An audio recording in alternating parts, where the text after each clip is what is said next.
Retrig celebrates 10 years this month, and what a wild ride this has been.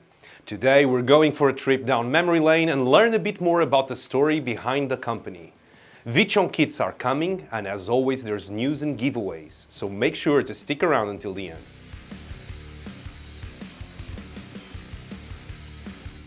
If you always wanted to know a bit more about Retrig, this episode is for you. This month we're celebrating our 10th anniversary, and in this episode we'll be sharing a never-before-seen look at our journey until now. Welcome to the south of Portugal. Known for its sunny weather, stunning beaches with white sand and clear waters, world-class gastronomy, and for the droves of tourists who come for holidays every summer from around the world. Local economy is almost exclusively hotels and restaurants, and when people talk about industry, they're normally referring to fishing. This is the unlikely birthplace of Retrig. After 10 years in activity, Retrig currently employs a team of over 30 people and operates from an 1,800 square meter facility in Faro, shipping hundreds of orders every month. The company is surprisingly vertically integrated.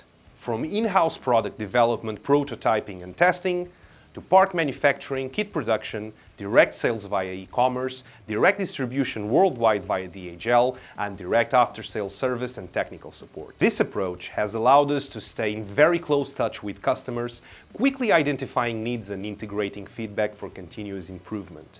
Over the years, the brand has built a loyal following of tech-savvy users, sprawled across several online communities in different languages, the largest of which, on Facebook and Discord, have amassed over 10,000 members. These vibrant communities offer both support and reassurance to newcomers and are a source of knowledge, ideas, and inspiration for both the company and its users. We often use the communities to beta test new ideas and sometimes even to recruit for our development team. Retrig was distinguished as Company of the Year at the 2022 3D Printing Industry Awards and has been recognized multiple times as a top performer in its segment in Portugal. But more meaningfully, it has established a reputation for itself in the 3D printing space as a name that pushes innovative ideas and challenges the status quo, listens to users and works hard to please them, and champions open source values of transparency, accessibility, freedom, and collaboration. But slightly over 10 years ago, Retrig was just a name on a piece of paper, part of a long list of hypothetical names for hypothetical businesses. Retrig was the first name on the list that had an available .com domain, and that's what stuck. At the time, open build parts and V-slot profiles were gaining popularity in America amongst makers, but there was no direct source in Europe.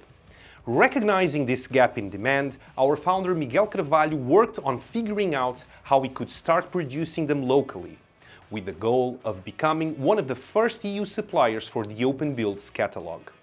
He was that broke at the time, but he had a garage full of old junk, so he sold all the junk on a garage sale, and with this he solved two problems at once, got some much needed seed funding, and cleared the space for the first ever headquarters of Retrig.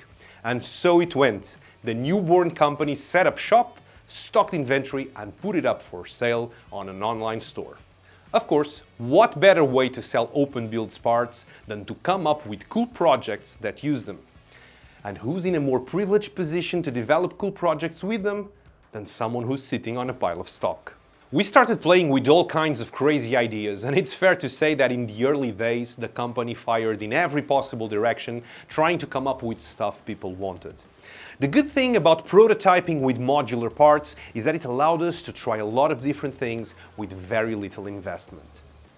At this time, every time we had a sale, we would be on top of the customer like hawks, understanding if the solution met their expectations, fixing any issues, collecting feedback, and going through great lengths of effort to improve the solution, sometimes offering free upgrades, and etc. At the time, the priority was not finding profitability, but finding viability. And for that reason, early customers absolutely loved our tailor-made service, and we started building a loyal following of customers who were 100% on our team, and we were 100% on theirs. The first hit product was a camera slider for filmmakers, a simple rail with a carriage to stabilize camera movement. Back in 2014, YouTube was starting to blow up and video cameras were getting cheaper everywhere. So there was huge demand for an affordable solution and we created one. We sent it to a couple of big reviewers who really liked it, and after perfecting and polishing the design, we took it to Photokina, the largest trade show on this space in Europe, where we were lucky enough to find a distributor who bet on our product. The V-Slider became our first bestseller and took Rhetoric to viability as a business.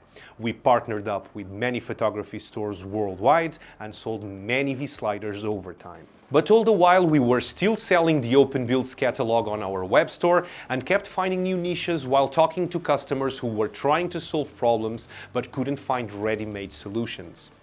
At some point, we realized that many of them were owners of very wobbly, low-budget 3D printers and were trying to reinforce them with Open Builds parts, after seeing other users successfully doing the same on the online communities. So, our first steps in the 3D printing space were very humble indeed, offering extrusion frames to reinforce existing 3D printers.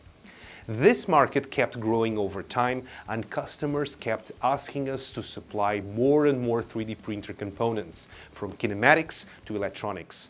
At some point, we were sitting on almost every part needed to build a 3D printer, and a glaringly obvious realization dawned on us. We had to try to design one ourselves. Admittedly, we weren't very good at it in the beginning, but what we lacked in expertise, we made up for in eagerness. We were really committed to listen to our early users and create the best possible kit for them, and in exchange, they showed us the path and guided the way.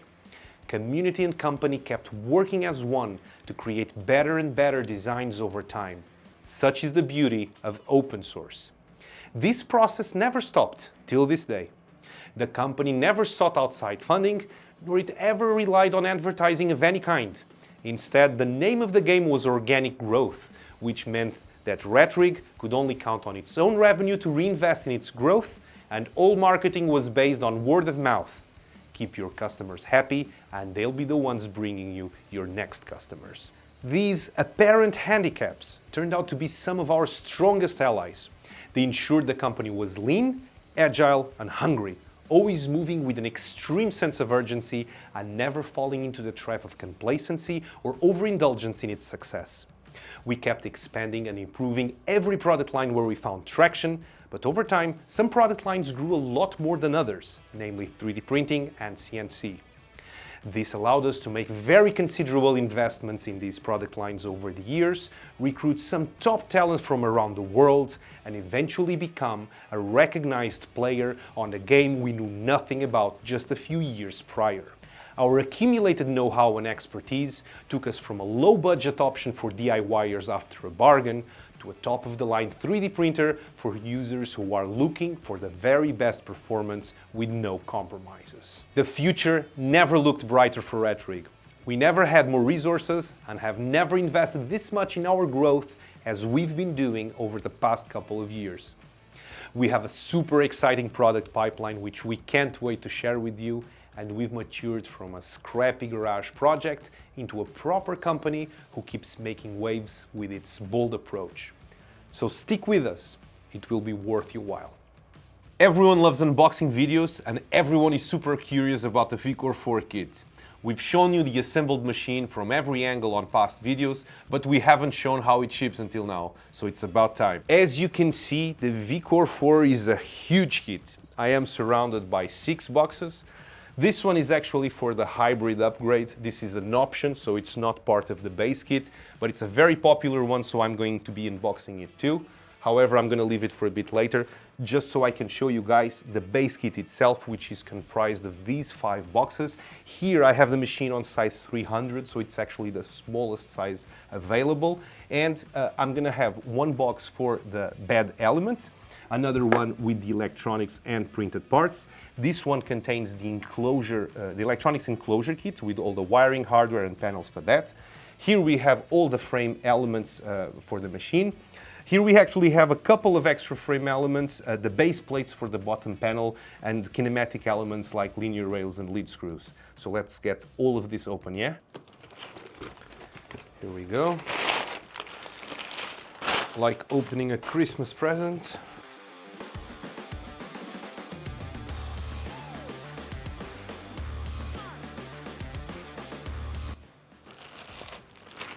The spool holder kit with all the parts necessary for you to assemble the spool holder. Wiring kit for size 300. Fans for the tool head. Part cooling fan and hot end cooling fan. Drivers. Solid state relay. Raspberry Pi. The Orbiter tube extruder. And the PSU comes by default with 220 volts setting, but there's a toggle which you can switch to 110 if you are a US-based user, or if you're in a country that uses 110 volt mains. These are the Z motors. Motors for the Z axis. These are the high temperature motors for the XY axis. The Omron end stops. This is the tool head hardware with all the little fasteners and plates necessary to assemble your tool head. The beacon probe for the tool head as well. Rapido 2 hot end.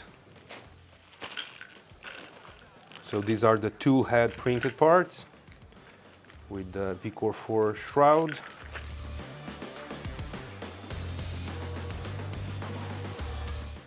Printed parts for the electronics case. And the main printed part kit with all the little parts you'll need to put the machine together. Take a look. As you can see, there's a lot of stuff. Heat inserts are pre-mounted on all the parts that need them. So this is something that you don't need to worry about. All of the printed parts already come with pre-mounted heat inserts.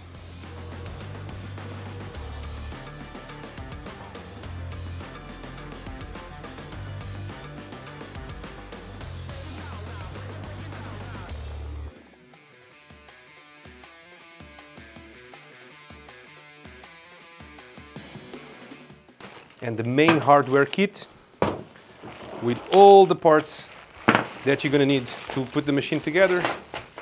This is going to include, this is the cable sleeve for the wiring loom. Well, we have here magnets, fasteners of all types, brackets, bearings, Oldham couplers, timing pulleys, of course the quick connectors to put the frame together. And this is all the hardware you're going to need to put the machine together. Let's move to box number 2 now. Here we go. Flex plate. As you can see, this is a double-sided flex plate with a magnet, so you can use both sides of the plate.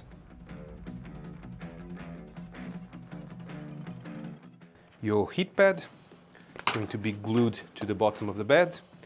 It includes a thermal fuse for safety, and all the wiring comes pre-crimped with connectors. This is the bed itself. It comes with a covering for protection that you're going to have to remove, and it has all these extra mounting points. It also has a lip, so that once you put the flex plate, it's a much easier experience to just remove the flex plate, put it back. And that's it for box number 2.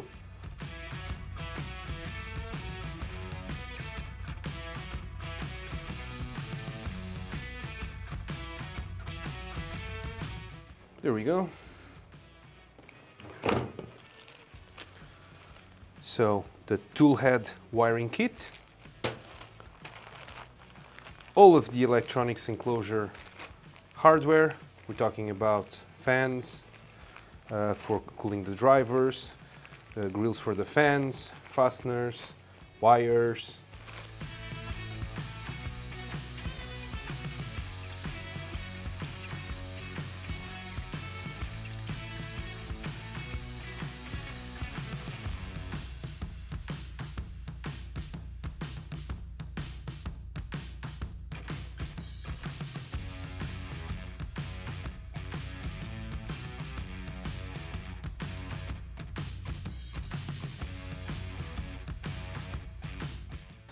Here we go.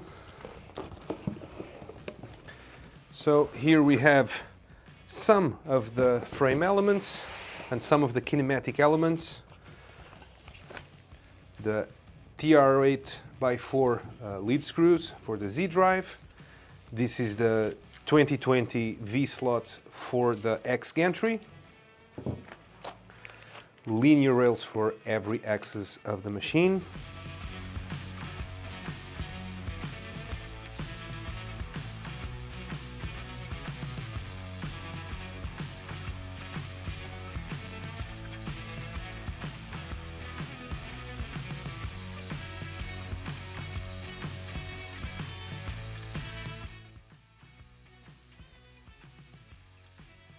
Here we have the foam cutouts. Make sure that the kit ships in very good condition. We have all the profiles for the frame inside, stacked in several layers. As you can see, I'm going to remove one of them. As you can see, this is a milled extrusion. It has been surfaced to ensure very good precision when it comes to length and perpendicularity. It already comes pre-machined to accept quick connectors. And all of these profiles are like that.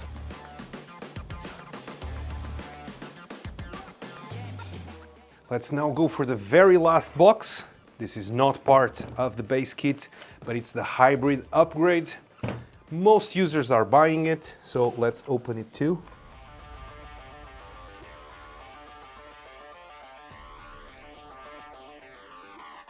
Drivers for the extra motors, a couple of extra high temperature NEMA 17 motors, printed parts, and the hardware kit itself, which again includes the fasteners, extra belts, extra pulleys, bearings, plates, and everything else you need to convert the Core XY mode into the hybrid mode. So that's the hybrid kit for you. And there you have it, V-Core 4 unboxed.